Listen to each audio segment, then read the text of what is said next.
खुशियां बांट रहे हैं मोदी नीतीश कुमार। युग पुरुष,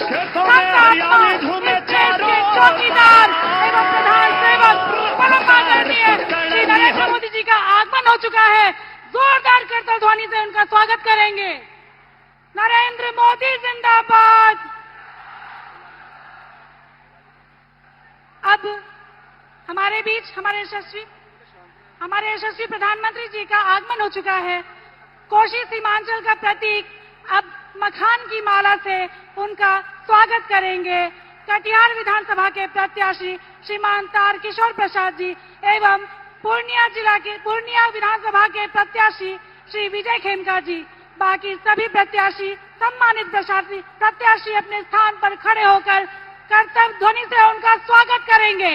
नरेंद्र मोदी जिंदाबाद। नरेंद्र मोदी जिंदाबाद। नरेंद्र मोदी जिंदाबाद। अब समस्त कटिहार वासियों की तरफ से श्रीमान तारकिशोर प्रसाद जी के द्वारा, जो कटिहार विधानसभा के प्रत्याशी हैं, उनके द्वारा एक प्रतीक चिन्ह आदरणीय श्री प्रधानमंत्री जी को। नरेंद्र मोदी जिंदाबाद। करताल ध्वनि से उनका स्वागत करेंगे। भारत माता की। भारत माता की। प्रतीक चिन्ह के रूप में समस्त कटिहार वासियों की तरफ से माननीय श्री तारकिशोर प्रसाद जी के द्वारा प्रतीक चिन्ह भेंट करते हुए मोदी जी को जय श्री राम।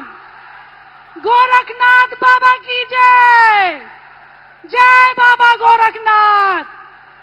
नीतीश कुमार जिंदाबाद। चिराग पासवान जिंदाबाद। धन्यवाद।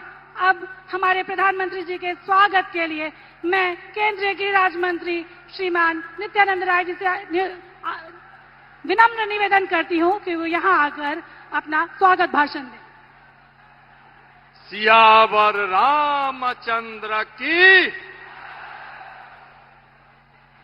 आदरणीय मंच, आदरणीय हम सबों के लोकप्रिय नेता माननीय प्रधानमंत्री जी, बिहारियों के दिल में बसने वाले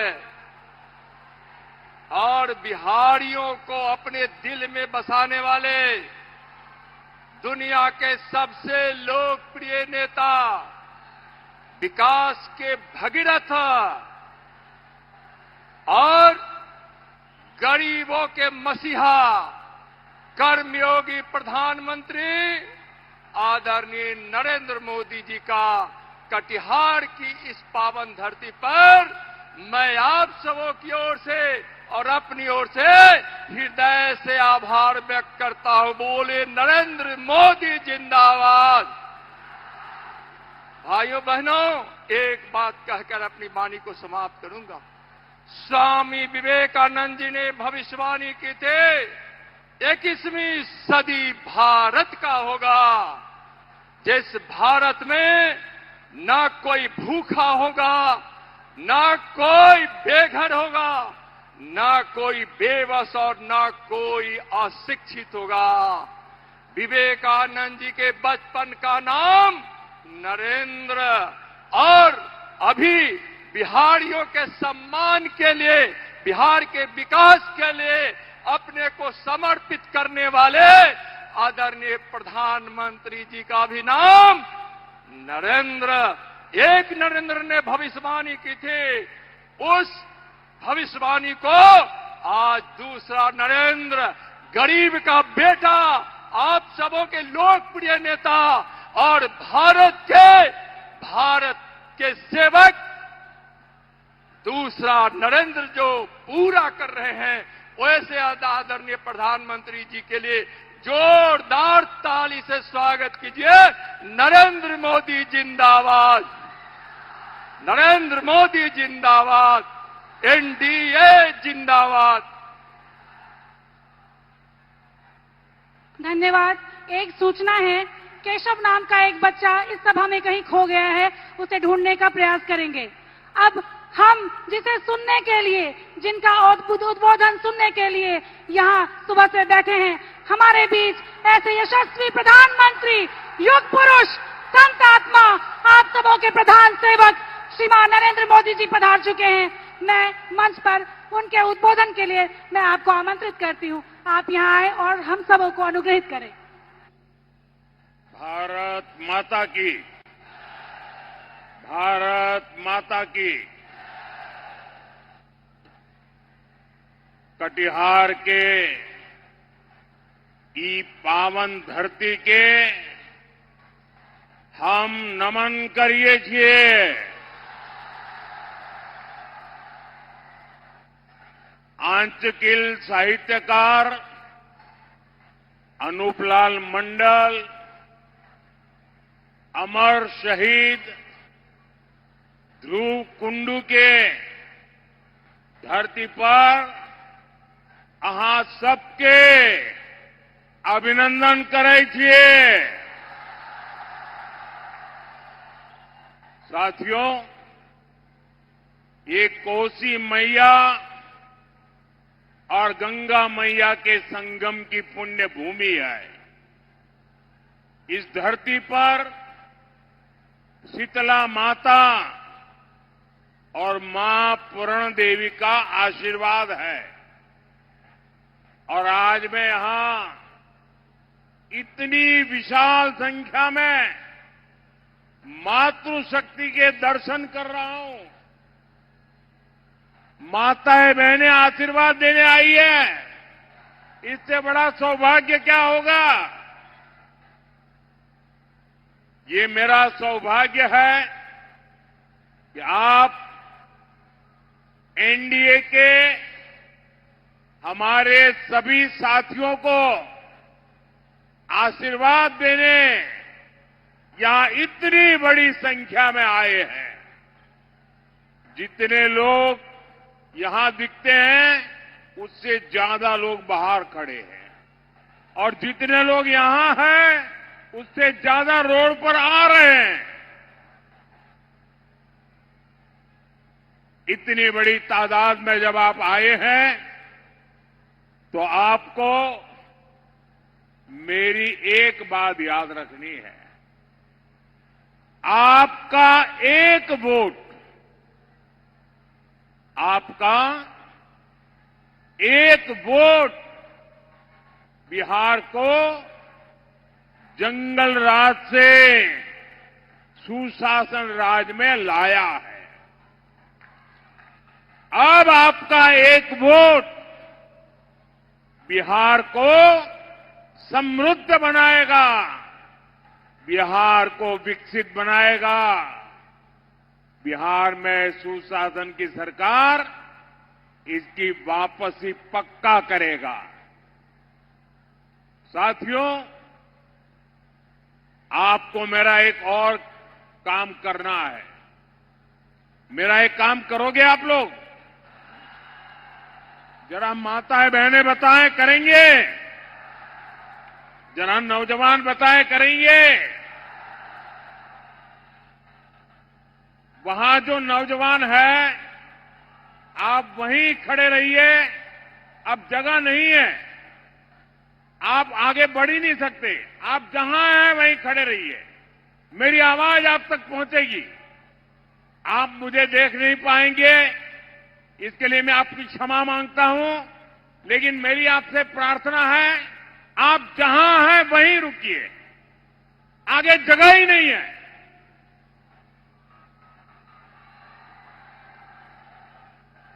मेरा एक काम करोगे? जरा हाथ ऊपर करके बताइए, करोगे? हमारे जो बिहार के भाई बहन छठ महापर्व के लिए गांव आए हैं, उनको मिलना और उनको कहना कि मोदी जी आए थे और मोदी जी ने कहा है कि अगर आपका वोट यहां है तो वोट दिए बिना जाना नहीं है। ये मेरी बात पहुंचा दोगे? ये मेरा संदेश उनको दे दोगे?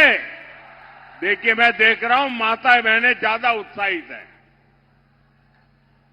आप इतना सारा काम कर रहे हैं, तो आइए मेरे साथ कहिए, मैं कहूंगा फिर एक बार, आप कहिएगा एनडीए सरकार, फिर एक बार, फिर एक बार, फिर एक बार। बिहार में फिर से सुशासन सरकार। साथियों, बिहार की जनता राजनीति की पारखी है। जो कहा जाता है, बिहार की जनता उससे आगे की बात समझ जाती है। आप आरजेडी कांग्रेस के जरा पोस्टरों को देखिए, जो सालों साल तक यहां मुख्यमंत्री रहे, जो बिहार में जंगल राज लाए, उनकी तस्वीरें पोस्टरों में या तो गायब है या तो एक कोने में छोटी सी तस्वीर रखी है, दूरबीन से भी दिखती नहीं है। अब मुझे बताइए भाई,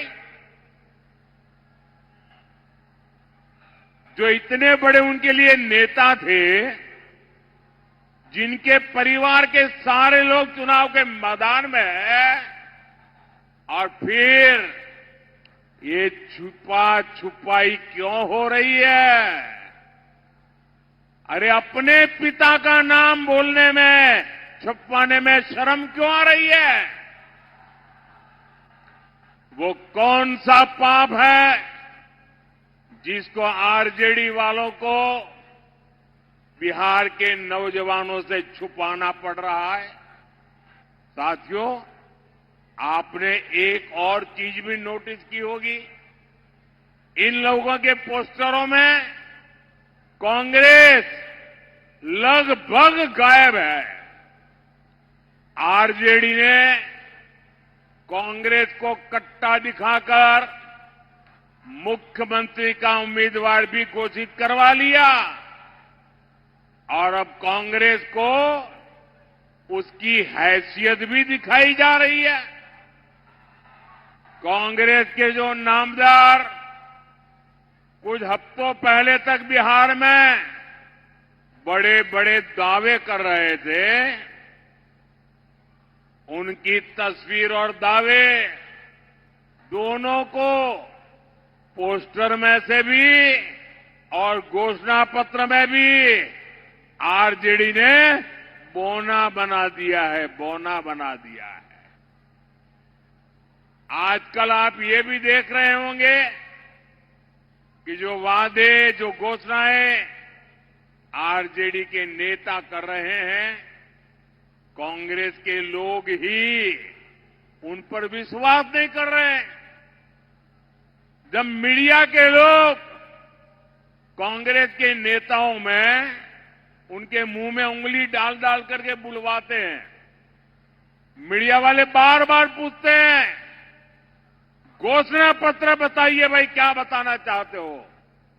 जब भी घोषणा पत्र की बात आते हैं, ये कांग्रेस वाले क्या करते हैं? वो कहते हैं भाई घोषणा पत्र के लिए जो पूछना है वो जंगल राज के युवराज से पूछो, हमें मत पूछो। साथियों, ये हाल है इनका। कांग्रेस और आरजेडी के बीच लंबे समय से एक भीषण झगड़ा चल रहा है। कांग्रेस के नामदार ने छठ महापर्व को इसलिए भी ड्रामा बताया ताकि बिहार के लोग आरजेडी पर गुस्सा उतारे और आरजेडी को पराजित करे, इसलिए ऐसी बातें बोली जा रही है। कांग्रेस के जो दूसरे दूसरे राज्यों के मुख्यमंत्री हैं, बड़े नेता हैं, उनके बयान आपने सुने होंगे। अलग अलग राज्यों में कांग्रेस के नेताओं से बिहार के लोगों के लिए जानबूझकर अपमानजनक बातें बुलवाई जा रही है। केरल के कांग्रेस नेता में उसने तो बिहार की तुलना बीड़ी से कर दी।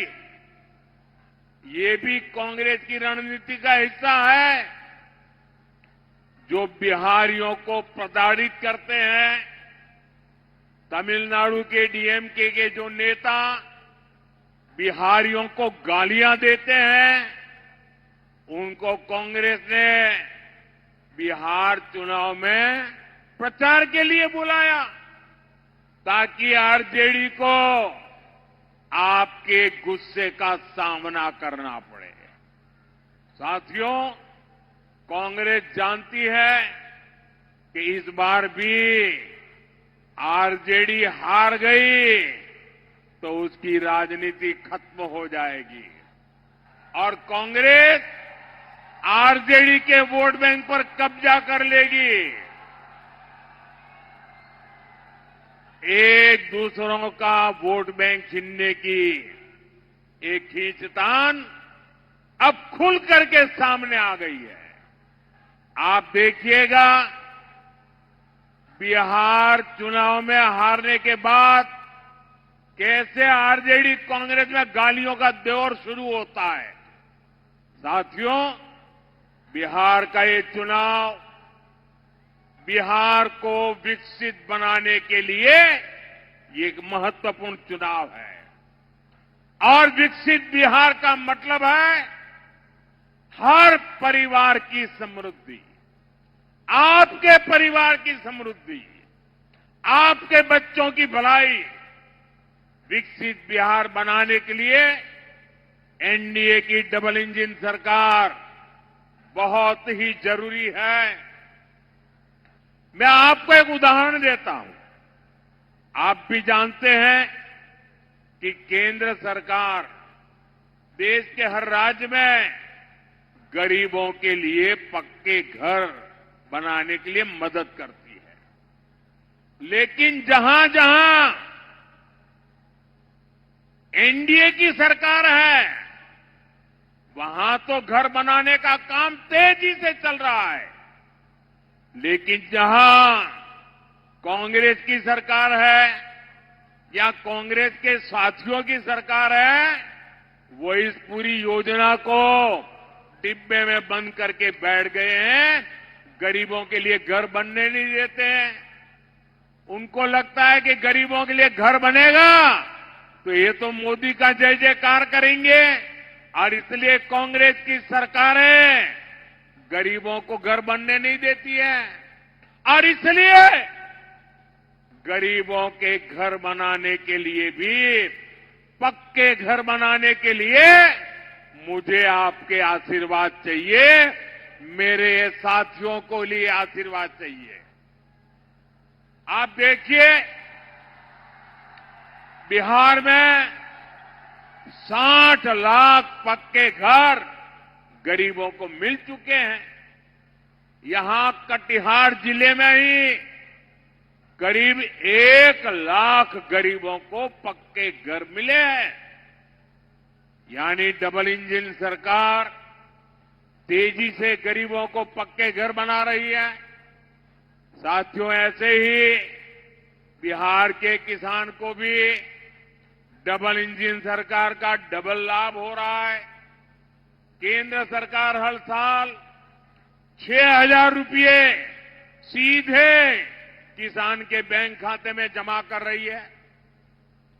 अब बिहार एनडीए ने इसमें 3,000 रुपये और जोड़ने की घोषणा की है। यानी यहां जब फिर से एनडीए की सरकार बनेगी तो बिहार के किसानों को कुल 9,000 रुपया मिलने वाले हैं। साथियों, हमारी बहनों बेटियों को भी डबल इंजन सरकार डबल शक्ति दे रही है। नीतीश जी ने अगर बेटियों को साइकिल दी तो मोदी ने बेटियों को ड्रोन पायलट बनाने की योजना बनाई।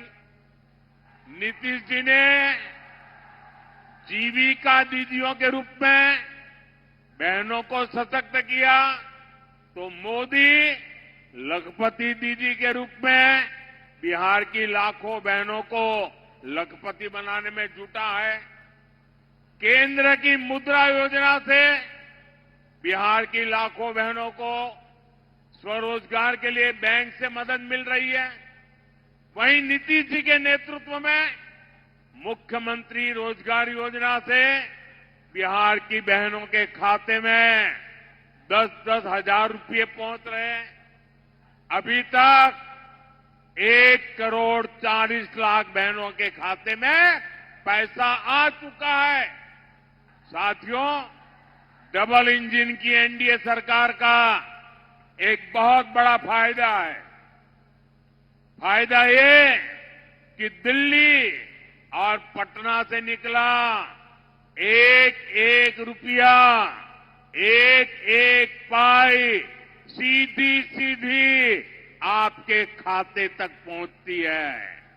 कोई चोर लुटेरे लूट नहीं सकते, वरना यहां एक बिहार का सबसे भ्रष्ट परिवार है और दूसरा देश का सबसे भ्रष्ट परिवार है।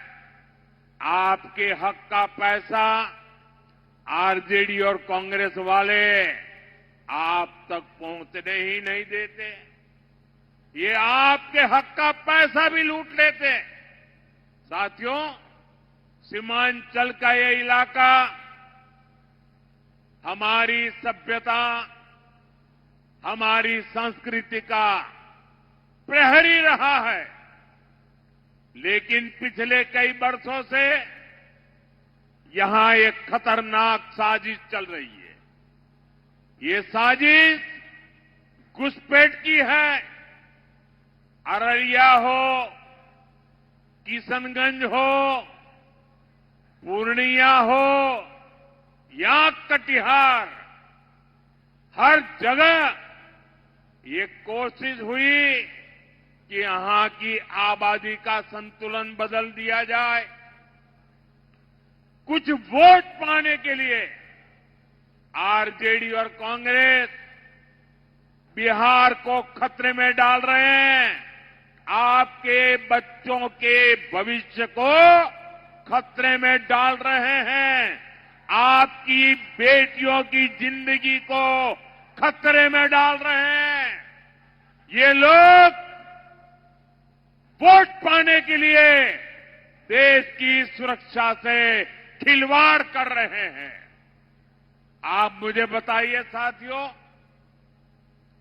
गरीब, दलित, महादलित, पिछड़े, अति पिछड़े, उनको जो मुफ्त राशन मिल रहा है, क्या ये मुफ्त राशन आपको मिलना चाहिए कि घुसपैठियों को मिलना चाहिए?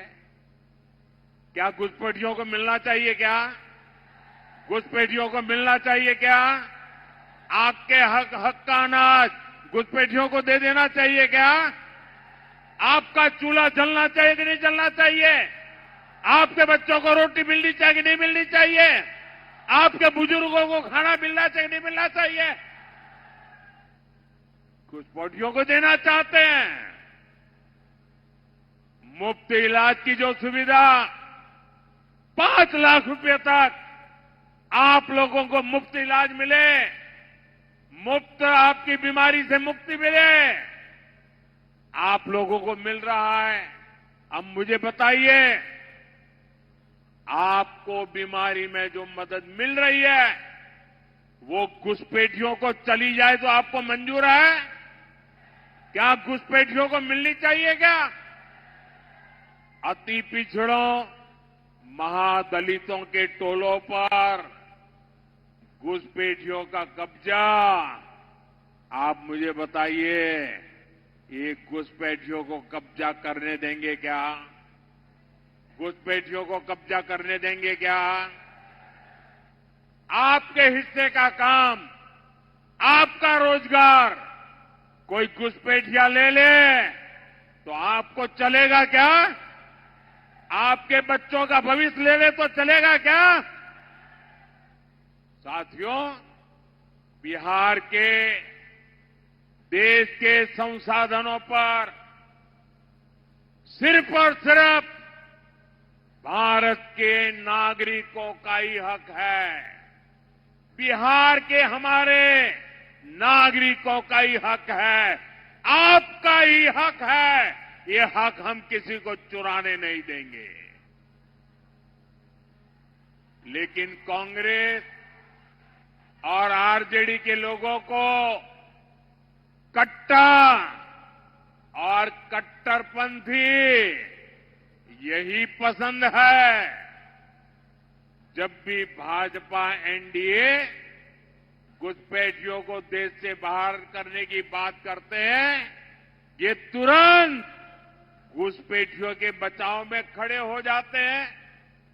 साथियों, कट्टरपंथियों के दबाव में इन्होंने 3 तलाक के खिलाफ कठोर कानून का विरोध किया था और कट्टरपंथियों का एजेंडा पूरा करने के लिए ये नए वक्फ कानून को कूड़ेदान में फेंकने की बात कर रहे हैं।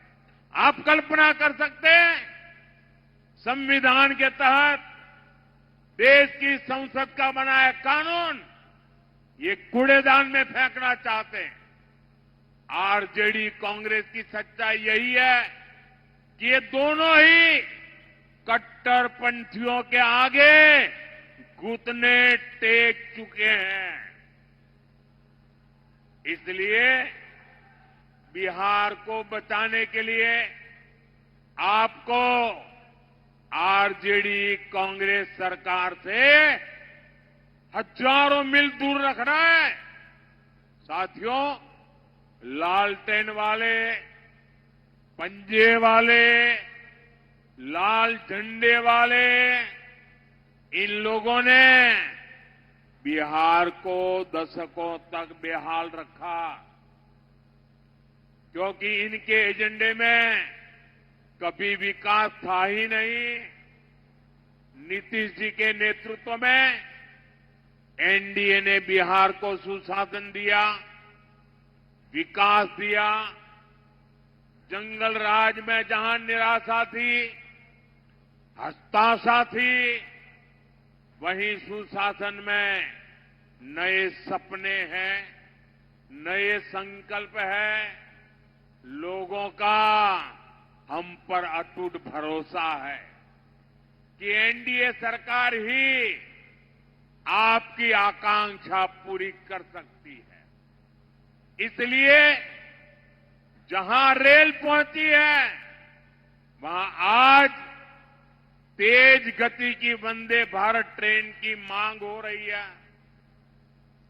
जहां सड़कें पहुंची हैं, वहां एक्सप्रेसवे की मांग हो रही है।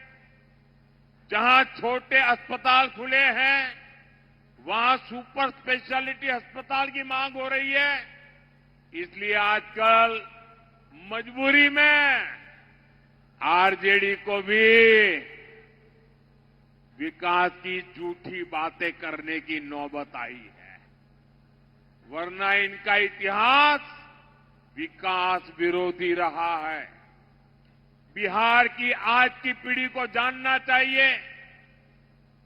तब लोग मांग करते थे कि सड़क चाहिए, तो आरजेडी कहती थी कि सड़क बनेगी तो हादसों का खतरा होगा।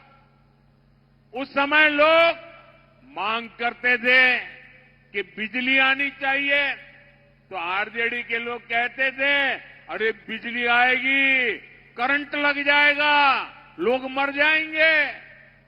तब लोग गुहार लगाते थे कि बाढ़ से बचाइए, तो आरजेडी वाले कहते थे अरे पानी घर में आना, तो पानी घर में घुसना ये तो सुकून होता है, अच्छी बात होती है। साथियों, ये लालटेन युग का यही सच है। आरजेडी के लोग गरीब गुरबा, दलित महादलित, पिछड़े अति पिछड़े के टोलों में जाकर लोगों को विकास का डर दिखाते थे। आरजेडी की सोच का ये हाल था, तभी बिहार बेहाल था। साथियों, जंगल राज वालों की इसी सोच की वजह से हमारे कटिहार में विकास नहीं हुआ और फिर कांग्रेस आरजेडी ने इसको पिछड़ा जिला घोषित करके पल्ला झाड़ दिया। जब किसी अफसर ने कोई गुनाह किया हो या किसी अफसर के साथ उनकी बनती ना हो, पड़ती ना हो और अफसर को अगर सजा देनी होती थी ना, तो उसको अफसर को कटिहार भेज देते थे। साथियों, जब 2014 में आपने मोदी को अपनी सेवा का मौका दिया, तो मैंने तय किया कि आपको ऐसे मुश्किलों में नहीं रहने दूंगा। इसलिए हमारी सरकार ने कटिहार को पिछड़े जिले से निकाल करके आकांक्षी जिला घोषित किया। यहां मिशन मोड पर विकास के काम शुरू किए। आज यहां हाईवे का, रेलवे का जाल बिछ रहा है। यहां पड़ोस में जिस पूर्णिया को काले पानी की सजा मिली हुई थी, अब यहां एयरपोर्ट बनने से इस पूरे क्षेत्र को, सीमांचल को बहुत फायदा हो रहा है। साथियों, ये चुनाव बिहार के नौजवानों के लिए बहुत महत्वपूर्ण है। आपको याद रखना है, कट्टा, क्रूरता, कटुता, कुसंस्कार, कुशासन और करप्शन, यही आरजेडी की पहचान है। आप बताइए साथियों, जिनका रिकॉर्ड रंगदारी, फिरौती और अपहरण का है, मिले और फैक्ट्रियों में ताला लगाने का है, ये लोग क्या सीमांचल में उद्योग ला सकते हैं क्या? जरा पूरी ताकत से बताइए, लोग उद्योग ला सकते हैं क्या? क्या ऐसे लोग रोजगार दे सकते हैं क्या नौजवानों को? एनडीए ने 1 करोड़ रोजगार देने की घोषणा की है। इतना ही नहीं, रोजगार कैसे देंगे इसका प्लान भी बताया है। साथियों, एनडीए का रास्ता आत्मनिर्भरता का है, मेड इन इंडिया का है। कोसी सीमांचल के अनेकों नौजवान आने वाले समय में उद्यमी बनेंगे। राष्ट्रीय मखाना बोर्ड बनाने के पीछे हमारा यही लक्ष्य है। मखाना किसानों की मदद के लिए हमारी सरकार ने सैकड़ों करोड़ रुपए का प्रावधान भी किया है। साथियों, इस क्षेत्र में बाढ़ की समस्या कम हो, हर खेत तक सिंचाई की सुविधा पहुंचे, मखाना और मछली की पैदावार बढ़े, ये एनडीए सरकार की बहुत बड़ी प्राथमिकता है। इसके लिए हमारी सरकार ने कोसी और मेची नदी को जोड़ने का प्रोजेक्ट शुरू किया है। इस परियोजना से कटिहार के साथ साथ अररिया, पूर्णिया और किशनगंज जिलों के लोगों को बहुत फायदा होगा। कटिहार की इस धरती से पूरे सीमांचल को भरोसा दिलाता हूं कि आने वाले समय में इस क्षेत्र की पहचान पलायन के बजाय प्रगति के द्वार के रूप में होगी। बिहार का युवा बिहार में ही काम करेगा। बिहार का युवा बिहार में ही काम करेगा और बिहार का नाम भी करेगा। साथियों, अब बिहार को रुकने नहीं देना है, प्रगति की रफ्तार को थमने नहीं देना है। मैं बिहार के हर बेटा बेटी से कहूंगा, आपके माता पिता ने, उनके एक वोट ने जंगल राज को सुशासन में बदला है। अब आपके एक वोट से सुशासन वाला बिहार विकसित बिहार बनेगा। आपके माता पिता ने जिम्मेवारी निभाई, आज भी निभाते हैं। अब ये जिम्मेवारी निभाने का काम मेरे नौजवानों के माथे पर भी आया है। आप सभी को, एनडीए के इन साथियों को विजयी बनाना है। मेरे इन साथियों को आपने आशीर्वाद देना है। जो उम्मीदवार है जरा आगे आ जाए, बस यहीं रुक जाए, मैं आपके पास आऊंगा। आप सबको आइए, आगे आइए, साथ में आइए। आपके आशीर्वाद उनको ताकत देंगे। मैं आपके पास इनके लिए आशीर्वाद मांगने के लिए आया हूं। आप इतनी विराट जनसमूह ये विजय निश्चित कर रहा है। मेरे साथ बोलिए, भारत माता की, भारत माता की, भारत माता की।